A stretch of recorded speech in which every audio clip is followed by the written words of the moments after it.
Hi, how are you? Today we're going back to our Math Chapter 6, Counting and Modeling Numbers, using place value to model, read, and write numbers. And today we're actually going to focus really big time on this type of mathematical practice, this one right here, that I can think of numbers in many ways.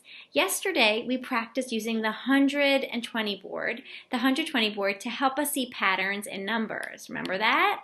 Well, today we're going to be looking at numbers and their place and value and how mathematicians have used place value and patterns to help them organize larger numbers. So we're going to use this 10 frame. And to get started, we're going to do a little bit of a math drill. So go right now and get a piece of paper or a dry erase board and a marker, piece of paper and pencil, or a dry erase board, marker, and eraser. Okay, go right now, pause the video and go get a piece of paper and a pencil or a dry erase board, marker, and eraser. All right. We're going to play a little game, a 10-frame math drill.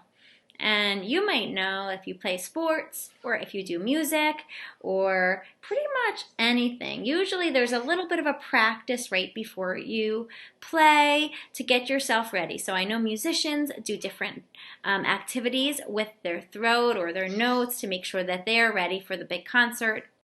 Basketball players do drills, like they do a lot of dribbling and layups. Mathematicians can do that too.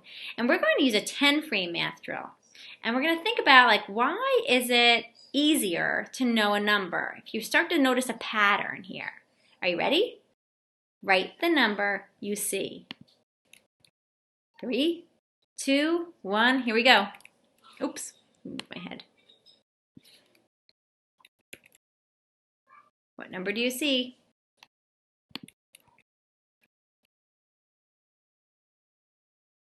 Here goes the next one.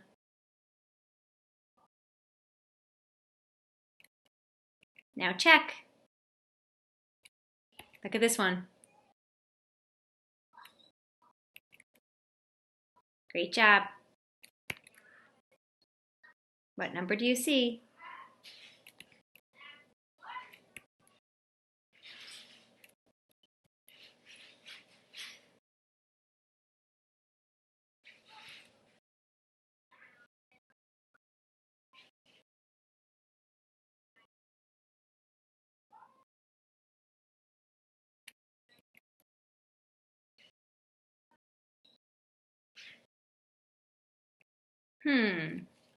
Was it easy to find the numbers? Why or why not? Stop and think. What made it easier to find the numbers for the pattern? Today we're going to look at how we can show numbers as 10 and 1s. So in the drill you just did, you were able to really see numbers quickly because of this tool, the 10 frame. This is another tool that mathematicians have used to think about numbers in a different way. And we're going to use this tool to show numbers in a new way. If we look over here, we can use the model, the 10 frame model, to see what this number is. So let's look. These cubes are put into one 10 frame. So I know I have one 10. How many extra ones do I have? 1, 2, 3, 4, 5, 6, 7. I have one 10 and 7 ones. 10 plus 7 equals 17. I just showed this number of cubes in 3 different ways. 1 10 and 7 ones, because I said this is one group of 10, one 10 frame, 7 extras. That's just like 10 plus 7, which some of you said might have been the reason why you were able to add so quickly, because you had 10 in your head and you had 7 more.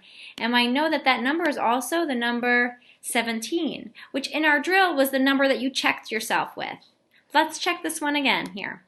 So we see that we have one whole 10 That's 110. How many ones do we have? 1, 2, 3, 4, 5, 6, 7, 8, 9.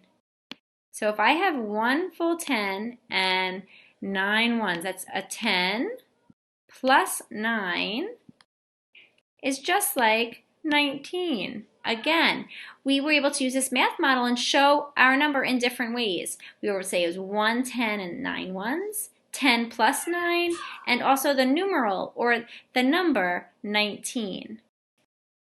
I can do this by using the cubes to show the number. I can even show it in different ways by giving the numeral. So here's 18. 18. If I want to show what that would look like here, 18, I can say 18 is 110 and 8 extras, right? So 110 and 8 ones. Let me see if I can do it fast enough so that I can get them in before they disappear. So I've got here, and when you do this work in your workbook, you don't have to rush, but I've got 5. Do you see how my ones, I'm lining them up with the 10 frame? Because at some point, I'm going to see that I might have more than one 10.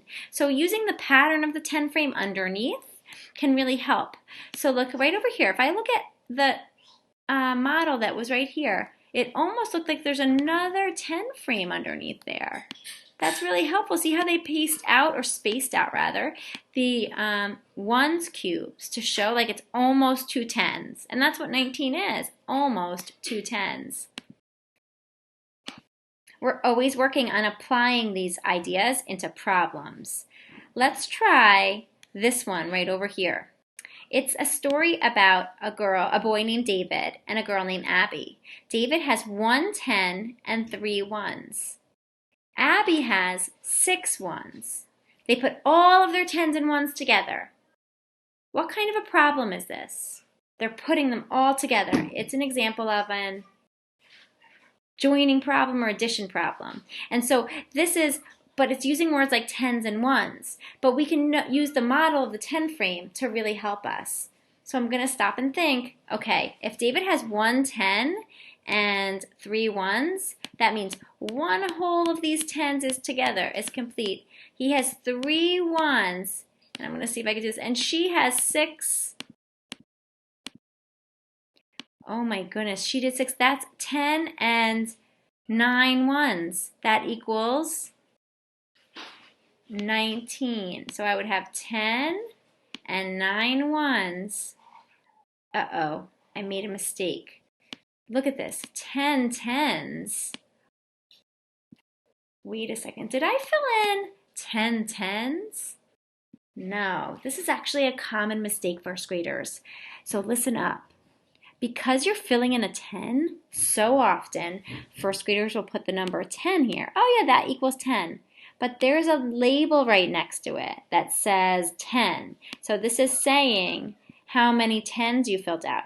So this number has to be 110 if you filled in 110.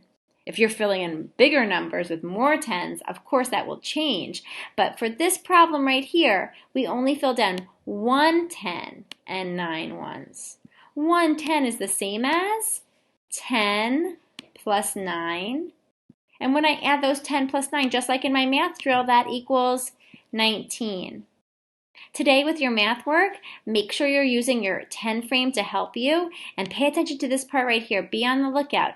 Don't be fooled. If you're filling 110 in, make sure there's just a 1 right here. Have fun and do your very best work.